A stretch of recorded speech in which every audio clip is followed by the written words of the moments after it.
Hello. Welcome to Fundraising Confessions, the truth behind the profession, the podcast produced by Jerry Consulting Group, where nonprofit leaders, fundraisers, and donors spill the tea on what really goes down behind the scenes of the fundraising world. I'm your host, Rochelle Jerry, founder of Jerry Consulting Group and a lifelong nonprofit champion. I started this podcast because after years in the field, I knew we needed a space for truth, a place to tell the stories that don't make the annual report. We're diving into the raw, the ridiculous, the inspiring, and sometimes downright unbelievable moments from the world of fundraising. From shocking donor surprises to last minute campaign saves, this is the real side of the profession you are never supposed to hear. And yeah, we're not just here for the drama. Each episode will end with actionable tips that you can actually use because fundraising doesn't have to be stressful, but it is mission critical. And how do we balance the two and keep our sanity?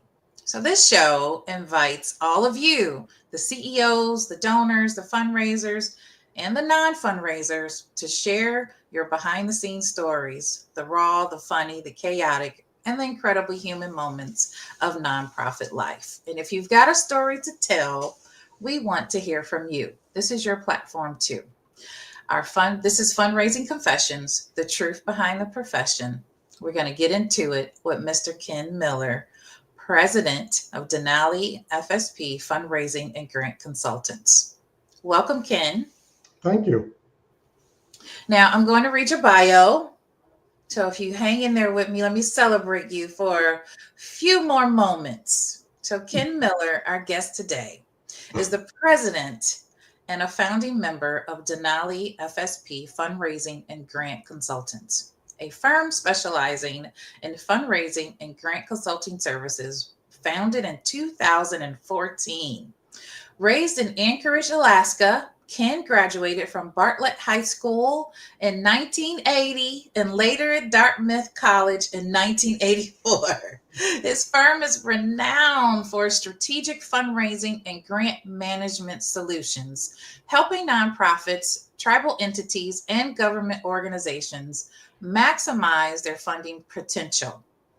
Just some of Ken's certifications and achievements include his CFRE, Certified Fundraising Executive, awarded in 2016, AFP Certified Master Trainer, received in 2017, Outstanding Professional in Philanthropy, honored by the Alaska chapter in 2020.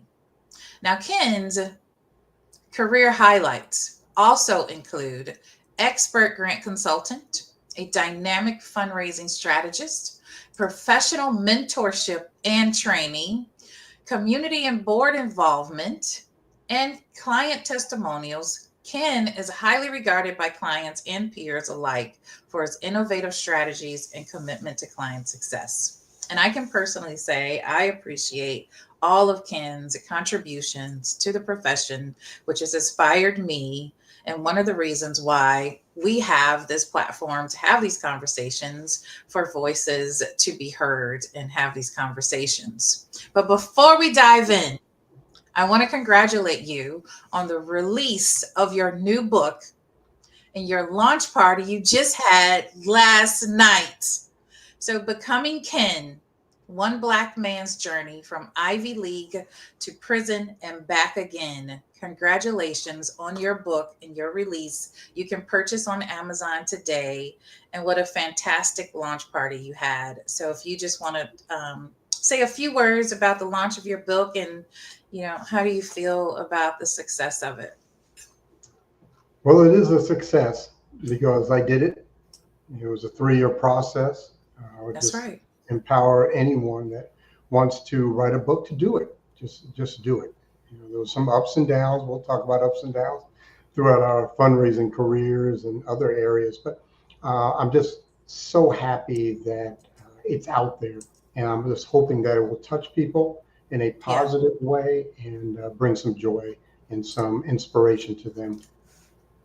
Yeah, That's awesome. Thank you for sharing that. And I appreciate it being part of your joy. So, this is Fundraising Confessions, the truth behind the profession.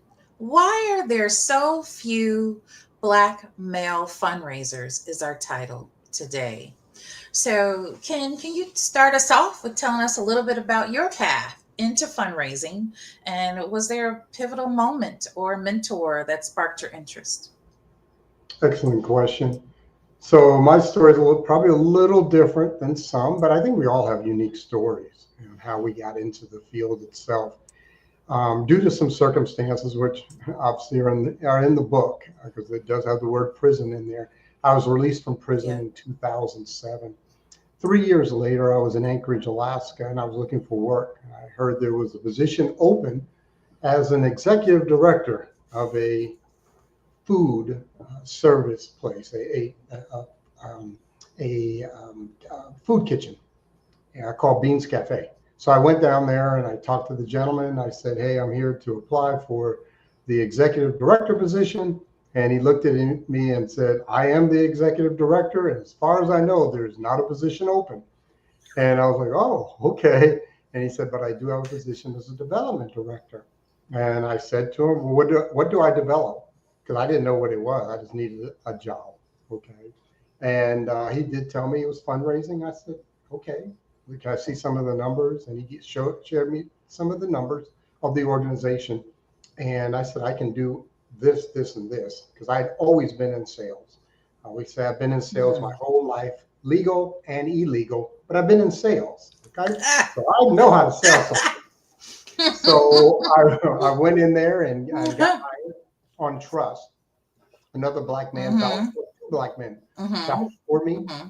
and Yeah. therefore I got into the field, and so that's Mm-hmm. how I got in to the field. Yeah. That's awesome. So, in your fundraising role, in your experience as a Black man in this position, how did it shape your view in that first role, your early impressions, your professional journey? Yeah, great question. Let me think on that one for a second. So Take your time. what? Yeah, when I went in, I didn't. I came in with some preconceptions, as we always do. I had some assumptions. I had assumptions that there were more African Americans in the field, or black, male or female, in the field. And Mm-hmm. I went to my first AFP, Association of Fundraising Professionals meeting, and I was the only person of color in the room. No Hispanics, no blacks.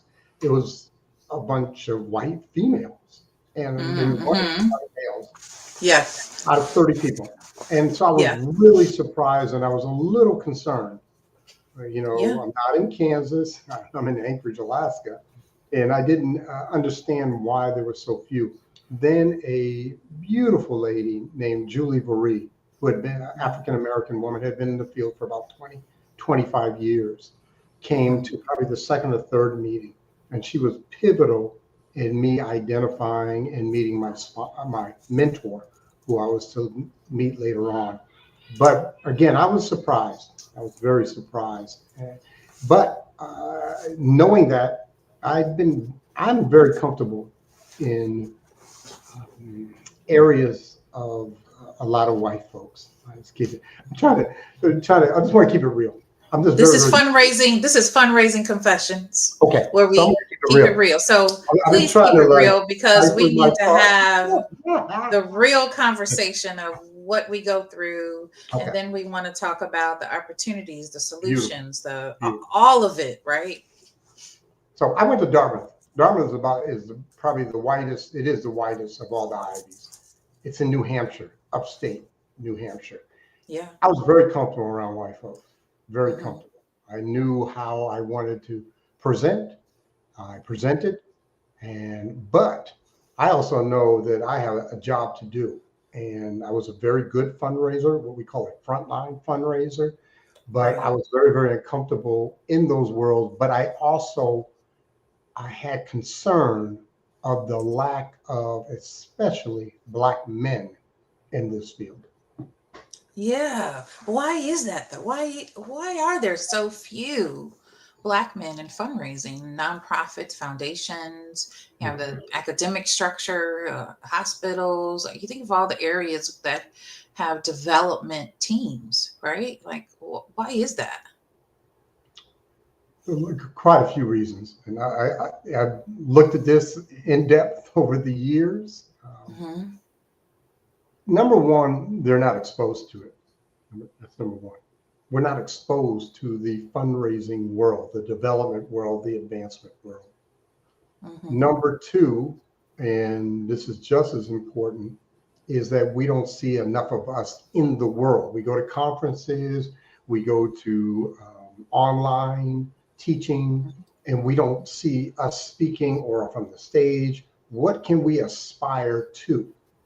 Unless, and this is again an Hmm. exception, you're part of the HBCU world.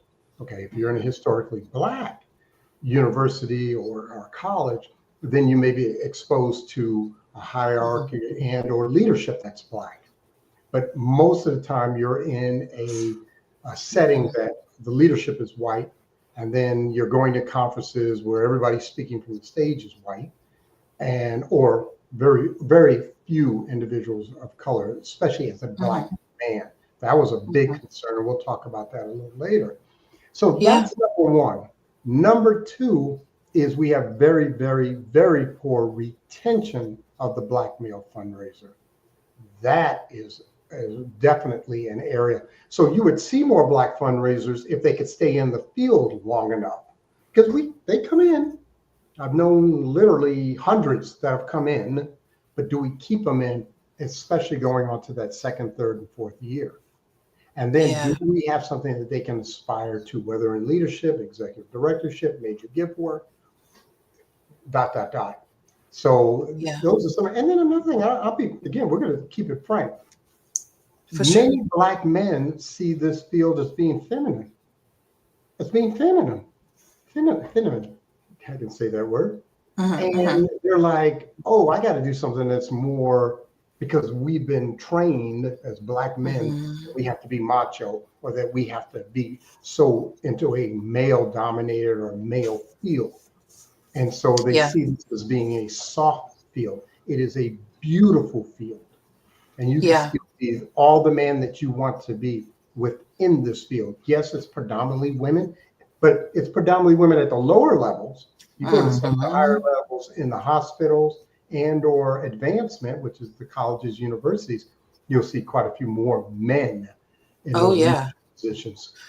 Yeah, most of the men I see are the white men Mhm. who are champion, the $15 million capital campaigns and above, right? Like when you see a lot of that success, that's where that comes from. And then they may have the white female as the VP of development or the institutional giving, the major gift person, right? So when we talk about, that structural or cultural barriers, for Mhm. Black male fundraisers, where are they and why do they exist? Why do the barriers exist? Yeah, like the structural, cultural, like why do we think men think it's a feminine Well, job? And when we discuss the barriers and when we talk about getting them in this role, how do we make it more viewable? What are some of the things we can do that will increase the landscape of the position, because it's a very ethical job, right? So how do we show that in our representation of Black men when we think about structural and culturally, how do we get them in a space where it's a comfortable position for them to achieve to? okay, so let's start facts. Facts are the nonprofit world is women. That's great. Yeah. I know the numbers. Yeah. I know the numbers of donors. Yep. 80% of your donors are probably women. Okay, I can give you Yes. the exact number. Okay, but yeah, so 80% of women are more caring, period. This is my belief, and I'm very strong in that. And so Mhm. they're drawn to the nonprofit world, which is literally helping others within our community. Let's just talk about Yes. the culture of philanthropy. Philanthropy. Okay. Yes. And so they're drawn to that. They're very comfortable in that because they want to help Mhm. animals, Mhm. environment, arts and culture, dot, dot, dot. Okay, so we Youth, put right. Mhm. okay, so we put that there. Then what happens is that again, as men, we're thinking that we have to go down a certain field. Oh yeah, we can do frontline sales, but it has to be sales of cars or computers or whatever it may be, hardware Mhm. services. Mhm. We have to, Mhm. do different things that are definitely Mhm. male dominated. But again, what we have to do, and I say we, Rochelle, I, Yeah. we both are AFP board members. It's up to us to identify and allow Black men, or let's just talk about men of color, to Yeah. be feel comfortable in this environment. So when you go, there are many men that would go to their first AFP meeting or first AFP conference and see no Black men at the conference, okay? Or Yeah. the local AFP chapter meeting, and they're like, what's wrong with this picture? Why am I the only one? I don't have anybody that maybe I can just chop it up with, talk with, or Right. create friendship. And more importantly, I have no one that will mentor me because there's no other Black men Right. Or make the connections. or make the connections. Mhm. All these things that I have done and have had done for me. Mhm. Mhm. So then we get in and we're trying our best, and we do not many times, I'm not saying always, have the support from leadership, which is predominantly white, to support us as the Black male fundraiser. We Yeah, there's may, no reciprocation. yeah, Mhm. or just support. Hey, Mhm. I've talked to so many Black male fundraisers, and their one of their difficulties is that they don't have funding to go to a conference. They won't give Right. me any money, but they'll give XYZ, and they'll give me examples of other Oh, yeah. individuals in their office, And then what happens is the individual doesn't meet their numbers because we are fundraisers. We raise money. Therefore, we Right. have numbers that we need to meet or activity, let's say sometime, and we Mhm. don't meet those. And then we get let go, or we're asked to, get off the bus.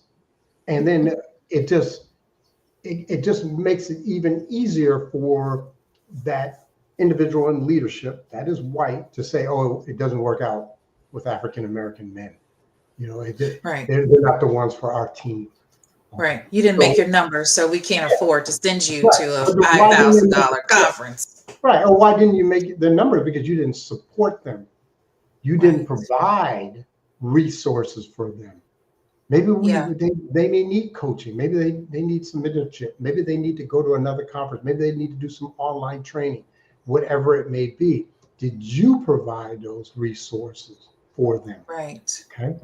Right. That's right. That's right. So can you talk a little bit about like, and have you ever encountered biases, unintentional or overt in the fundraising world, and how did it manifest or how did you navigate it?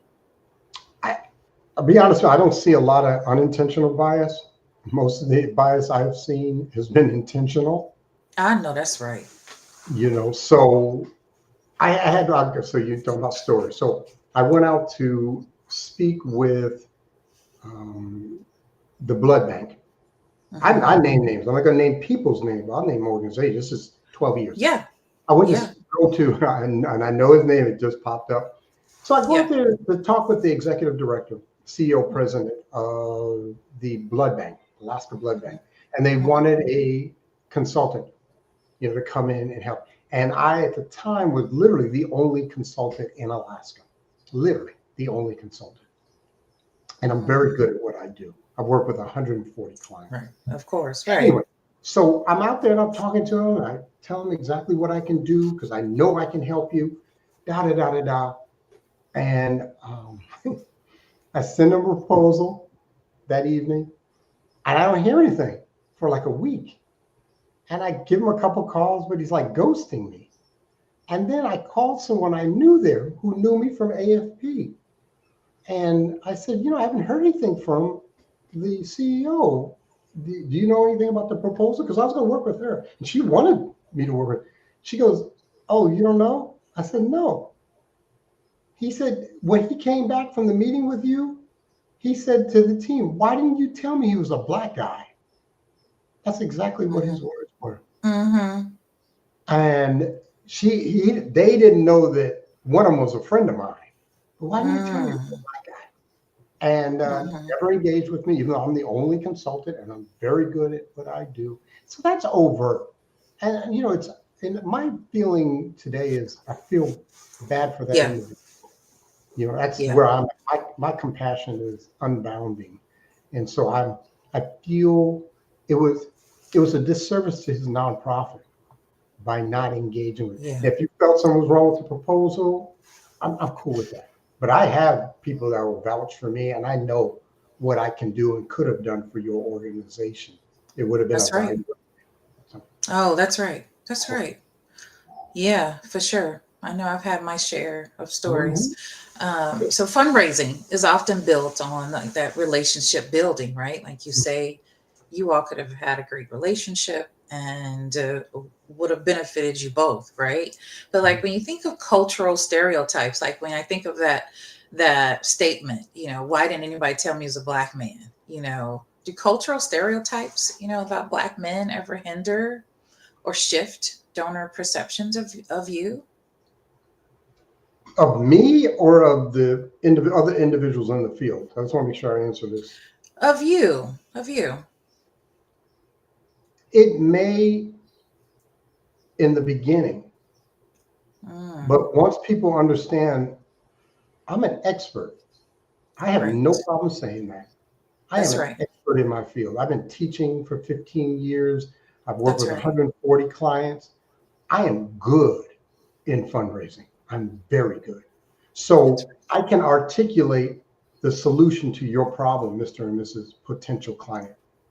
Okay. Right. So don't worry about how I look or how I Hmm. come across from your assumptions. I can do the job. And I have people that will vouch for my ability to do the job. Look up my results, talk to a few Yeah. people. And so Yeah. knowing that people have assumptions. This is let's talk about another one because one of the Yeah. biggest concerns I've seen lately is African American men doing major gift work. And I've done quite a bit of major gift work. And what happens is sometimes team leaders are Hmm. hesitant to put black men out there as major gift officers because they look at their portfolio. Okay, so my portfolio in that area is predominantly 60% Jewish, older Jewish couples. How Hmm. comfortable are they going to be with this young black man Yeah. with a beard, but shaved? Because I always tell my Yeah. guys, got to look good. Yeah. How comfortable Yeah. are they going to be with this individual that's so different from probably their life experience? Okay. Yeah.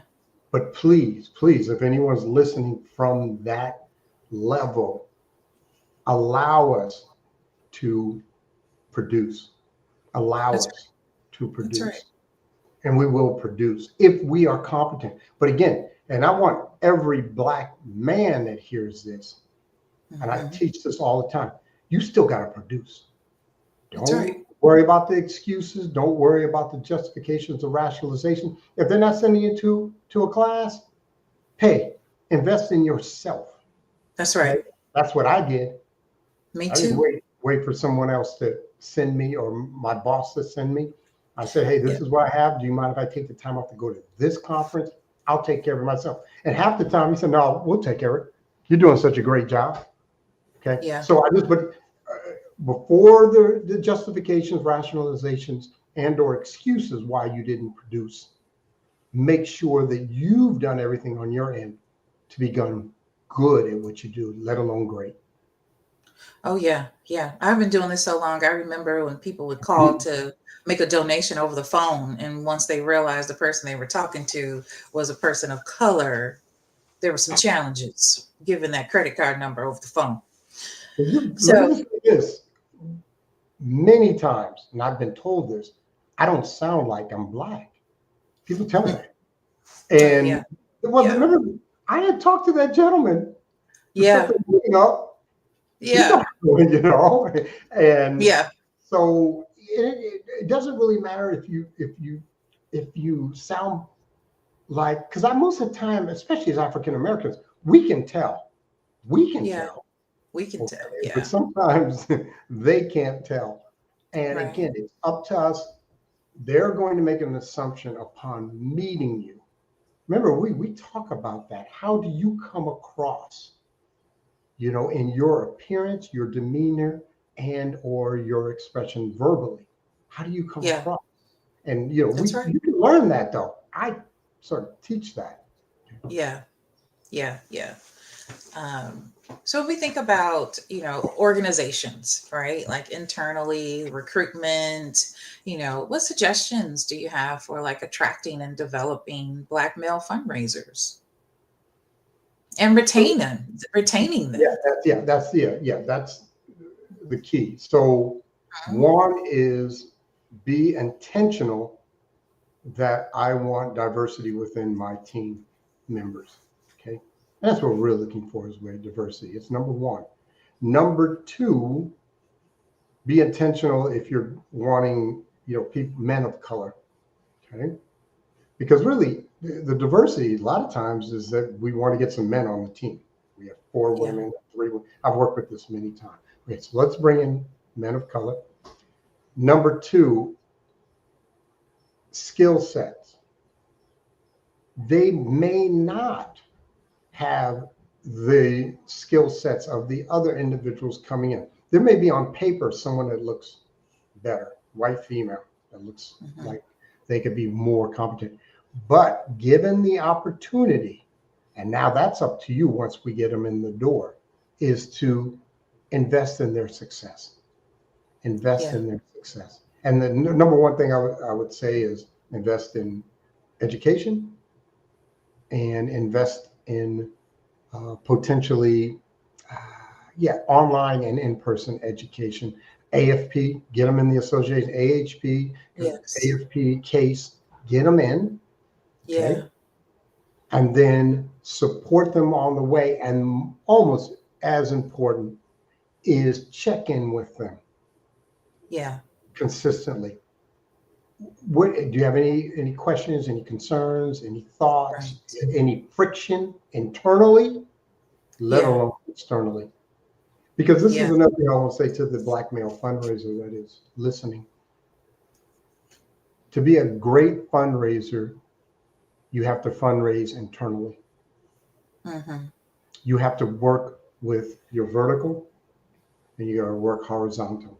And I'm That's talking right. about build relationships with your peers and build relationships with individuals above and below you, if there are people below Yes. you, the data records person, whatever, take them That's out to right. lunch. Take them out. Finance, everybody. Finance, yeah, big one is finance. Yes. Marketing, big one. So anyway, Yes. but Yes. build those relationships. But there's always a caveat, not always, but there is a caveat. Be understanding and careful about going over people. What I Yeah. do is I talk to my directly, say, do you mind if I meet with the CDO? Do you mind if I meet with the vice provost at advancement? And if they have any concerns or challenges, cool. You'll see them at events. You'll see them at events. Right. Right. Right. Or we Make, can meet together, yeah, yeah, all and three of we, us. and that's right. That's right. And be transparent so that everybody understands your work and your journey and your processes.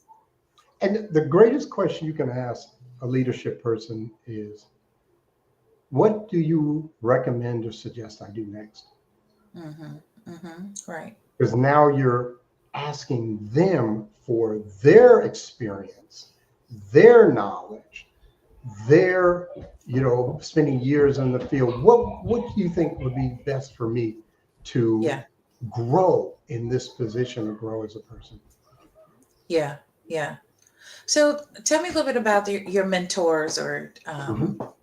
people, people of Love it. color have championed your growth. I love it when you shout out people and talk about people who've been instrumental to you in this field, and how critical is that support for diversifying our field. Okay, so the only reason we're on this conversation is because I had a mentor named Alphonse Brown Jr. I love Period. that. Hey, Alphonse. I love Alphonse. that. So what happened was I meet Julie Varee, Black woman. Hmm. She said, you need to Hmm. go to ICON. I said, ICON, what's ICON? It's the international Yeah. conference. You need to go. I said, okay, if you say I need to go, I trust you. I went. And on my first day there, I'm like a deer in the headlights because it's 2,000, 3,000 people. This is 2011. Hmm. And I'm walking with her because I don't know anybody. I've never been this my first year. And she goes, I want to introduce you to someone. And this is important. I love this story.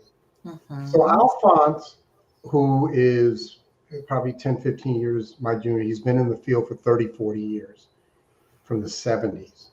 Hmm. And he was talking to someone else. Julie comes up to me and said, this is a young man from, I wasn't that young, but this is a man from Anchorage, Alaska. I want to introduce you to Alphonse. Yeah. And Yeah. he's new to the fundraising field Yeah. and he's very eager to learn. And I remember Alphonse turned to the individual he was speaking to and said, do you mind? I would love to talk to this young man, like this man. And we ended up Mm. speaking for the next 2 hours. And Yeah. he is still my mentor 14 years later. So I have that example. Now it's up to me to give it back. Okay. I started mentoring just young Black men in 2010. Been doing it for 15 years. I have a group.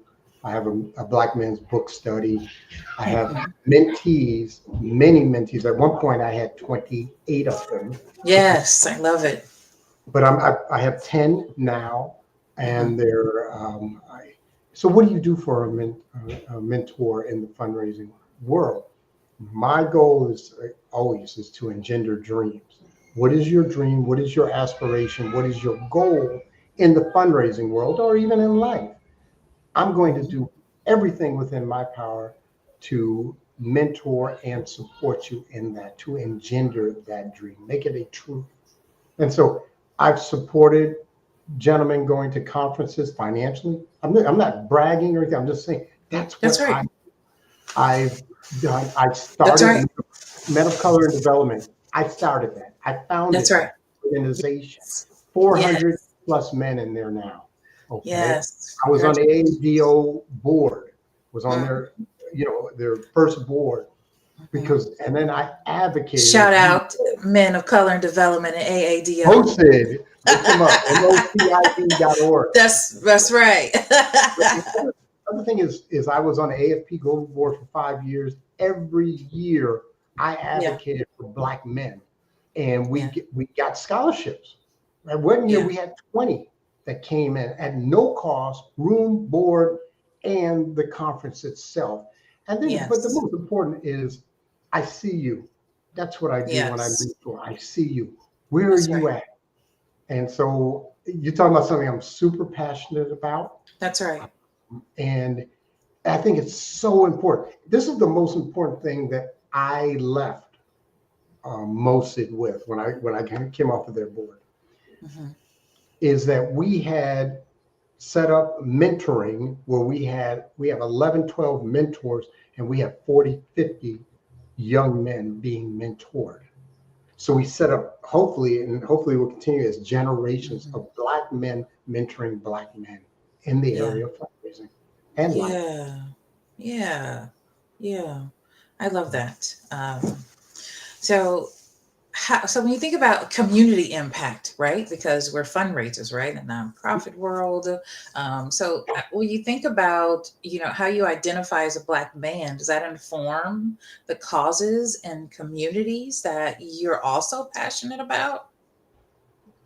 Yes. AADO, Men of Color and Development, Yes. AFP, African American Affinity Group. Yes, Right. yes, Right. so much. But Yeah. Yeah. but what I've had to do, I'm 62 years old, and I'm trying to compact down. I'm trying to. I don't want to use it. I'll never retire. I'll never stop mentoring. I tell my guys that I mentor Yeah. that it's not a race, it's not a sprint. I've been mentoring some of the same gentlemen for 10, 15 years. Mm-hmm. But I do want to spend more time, family, things of that nature. But going back, what I pared down to is Black men. My Mm-hmm. Black men's book study, which is free. If anybody's interested, contact me. If you're a Mm-hmm. man of color and you want to do a free book study or discourse on a nonfiction book, that's what we do every two Yeah. weeks. And then, of course, I do the mentoring. I have 10 Black men that I mentor at this time. Mm-hmm. And then I'm always available for other individuals, and I do. I have friends or past mentees who call me or email me, Ken, I have a challenge or a concern, or I have a celebration I wanted to share with you. Mm-hmm. And Mm-hmm. let's say this last one. The reason I wrote the book is so that I could touch more, especially impact more Black men. And Yeah. sometimes I feel like I'm just a drop in the ocean, but at least Mm-hmm. I'm dropping. At least I'm a That's drop. right. That's right. That's right. So when you think about Black men and like aspiring to be leaders in the fundraising world, what particular skills or mindsets would you recommend that Black men cultivate? So you as a mentor, how do you help them cultivate those leadership skills? Start small, Hmm. work your way up. What I mean by, and it's not even work your way up. Start small. This is what I always recommend. Get on a board. Get on a small Hmm. board. Get on a committee. First of all, you got to understand governance. You've got to understand leadership. And then Yeah, start watching people, start identifying the traits of great leaders. And there are specific traits of great. There's usually humility. There's the ability to communicate. The other thing, and this has been a big one lately in the last year or two, is I'm trying to get more and more Black men on the stage. Just today, Rochelle, I did hmm, 2 RFPs to speak at Icon, and I hmm, called up 2 of my mentees because I can do it by myself. And I said, hey, I want to get you on the stage. Would you be willing to yes, co-present with me? I'll write it all up. I'll create the slide deck, all that. And they're like, I'm so honored. I'm honored. And so yes, Chris Beck and Gerard Williams, I've mentioned yes, his name. But see, that's what I'm yes. trying to do. I'm trying to get them comfortable, and it's a lot less fear than trying to do it by yourself. That's right. Co-present with me, and That's right. I'll be with you. I'll give you plus deltas. I'll do everything I need to do. But the Yes, leadership is a skill, and leadership can be learned. And then there's also leadership training that you can do. Take it, that's because right. we don't come in. Some of us, hey, people say, are you born leaders? I don't believe in born leaders. I just believe that they started leading at an earlier age. They were the team captain, on a sports team. They were on the That's right. debate team. And they were the lead debater. They learned leadership at high school, junior high age. Therefore, when they became through college and then going into their professional career, they already had leadership skills, and they That's right. understood that a leader identifies a goal and then empowers the team in alignment with whatever the goal or aspiration is. We have to Yeah. articulate the message. We have to support our individuals. We have to give praise in public. And then if we have any deltas and or constructive criticism, we do that privately. I could teach leadership Yeah. the next hour. But Yeah. anyway, but Yeah. again, let me just say this one other thing. It is Yeah. up Take your to time. us. This is one of the things that what we did at MOSID is one of the key things is we brought in seasoned African American men in the fundraising field so you could see a leader. You could see a Juan Magruder or Alphonse or Art. We brought in Art, who Yeah. was a couple of years. That's how I met Yeah. Art. Okay. Yeah. So we brought in all these leaders. I went around to all the boards, AHP, CASE, CFRE, Did I miss one? But listen, and I look for any black man that was in that leader on the boards of one of these organizations and put them in front of Mosid. Yeah. I set up a panel of all the black men who have been on the board for AFP Global. There was only 6 of us, now 7 Mm, with our new mm. gentleman, with Alderman. But it was only 6 Right. of us. And then Charles Right. Stevens, of course, has passed. But I got Hmm. Sharette Stokes and Richard Martin. So you could see, individuals that have obtained, this is 65 years that AFP has been around, 64, 65 Yeah. years. And there's only been 6 black men that's been on the board. What's wrong with that picture? Okay. So Right. That's I right. when I want to see more. And again, this can be done at the local level, but you have to learn leadership. I don't believe that you Yeah. get it through osmosis, whether you learn it young or Right. old. But if you want to learn Right. it, there are places to learn it.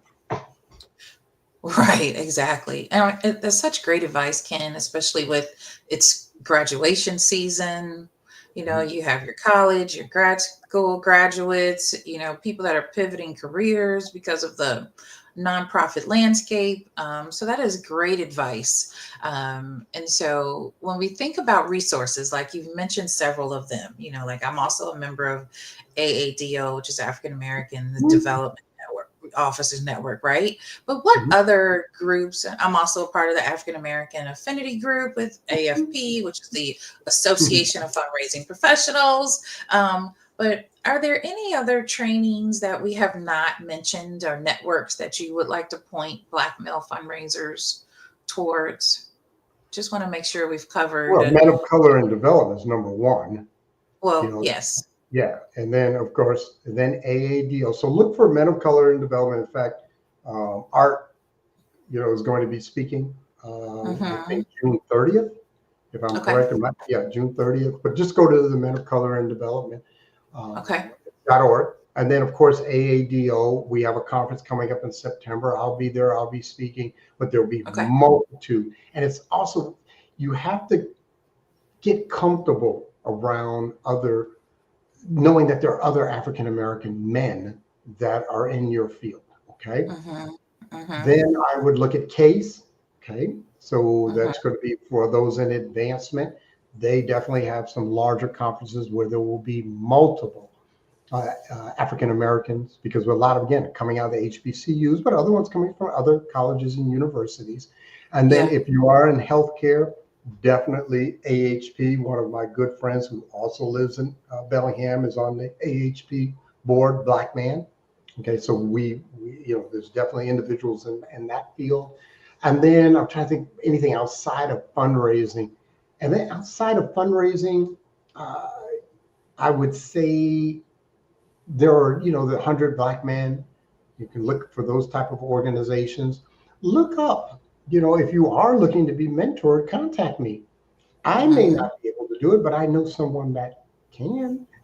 That's Yeah. one of the great things as being a resource, and I believe that for both of us, Rochelle. That's right. If I don't know it, I probably know who does. I mean, That's right. like 99%. I'm talking about any question in fundraising. Hmm. Because Hmm. I don't know everything. If you come to me for a Hmm. capital campaign, I'm not the guy. Okay, I'm just not the guy.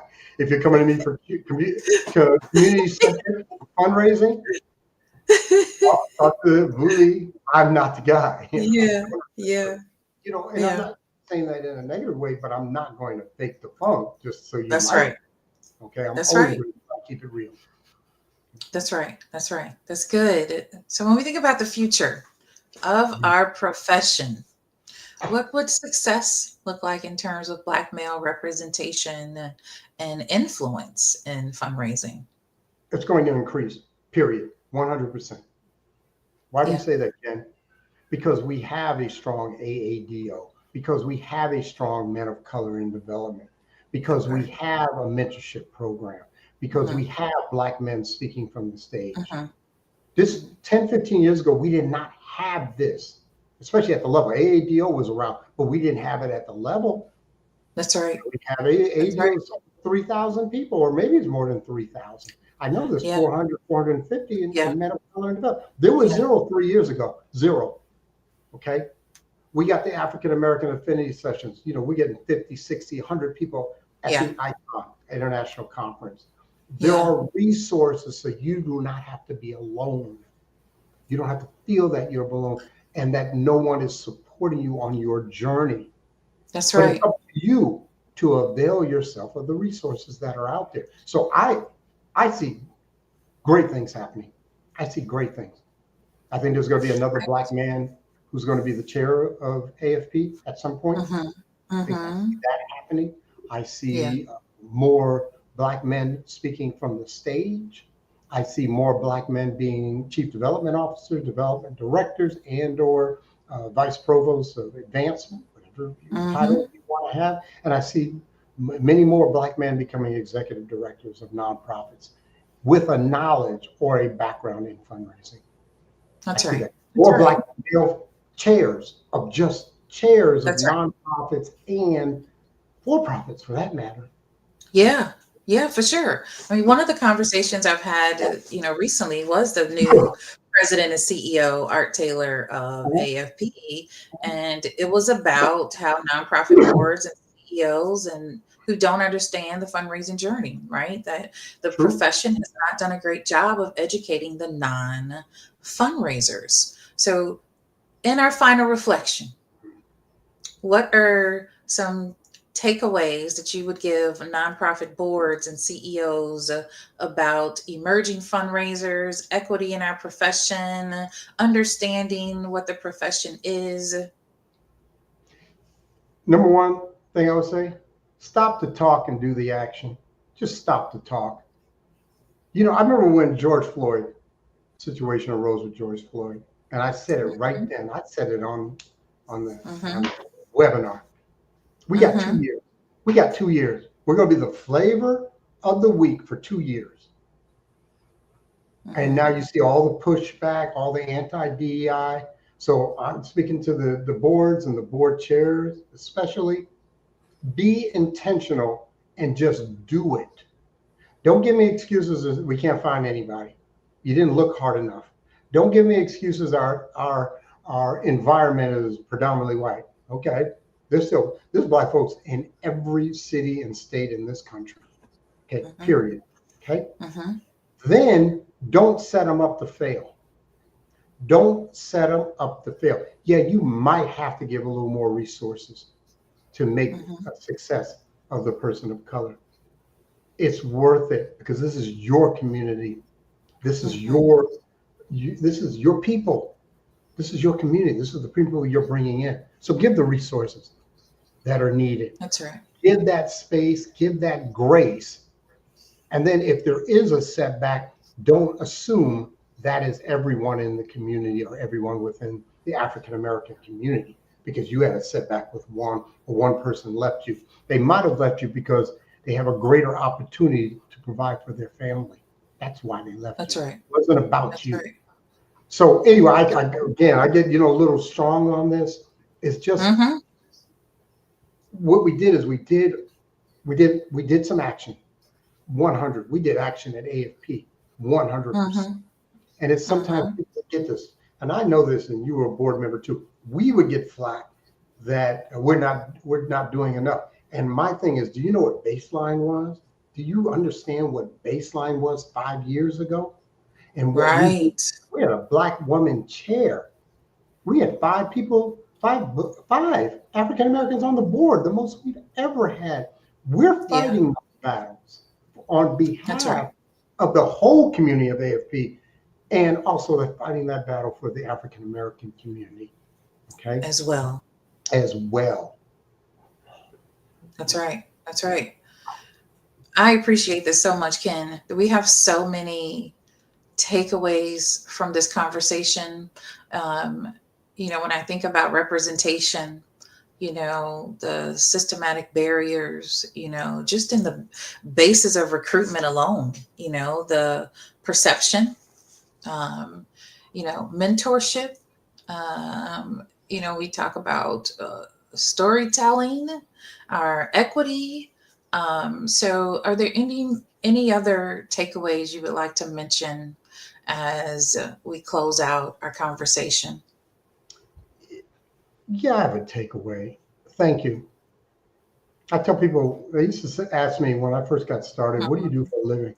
I said, I thank people for a living. That's what I do. I thank people for a living. But I Yeah. want to thank you and I want to honor you and I want to respect your courage in starting this podcast because there's always usually again an assumption some trepidation and or it's going to take capacity of time potentially money for me to set this up but there's voices that need to be heard and also Yes. people need to hear my voice because I have something to provide that is a value added to our communities.